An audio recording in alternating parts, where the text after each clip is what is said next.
এই যুদ্ধে 2 জন ব্রিগেডিয়ার সদস্য মৃত্যুবরণ করেন, আর বাংলাদেশ সীমান্তের ভেতর ধান খেতে 16 জন বিএসএফ সদস্যের মৃতদেহ পাওয়া যায়। স্থানীয়রা বলেন, বিএসএফের অন্তত 170 জন সদস্য নিহত হয়। বাকিদের দেহ তারা ভারতে নিয়ে যেতে পারলেও ফেলে যায় 16টি দেহ। কিন্তু প্রকৃত হতাহতের আনুষ্ঠানিক সংখ্যা এখনও নিশ্চিত হওয়া যায়নি।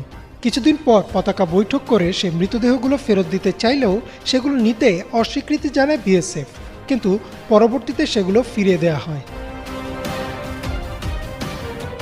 2001 সালের 7 মে ইন্ডিয়া টুডেতে প্রকাশিত একটি প্রতিবেদনে এই ঘটনার তীব্র ক্ষোভ জানায় ভারত।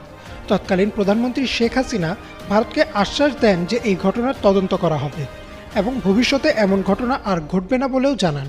শুধু তাই না, বিবিসির প্রতিবেদনে একটি ষড়যন্ত্র তত্ত্বের কথাও উঠে আসে যে শেখ হাসিনার সরকারকে বিপদে ফেলতে এবং ভারত বাংলাদেশ সম্পর্ক নষ্ট করতে এই ঘটনা ঘটানো হয়েছে।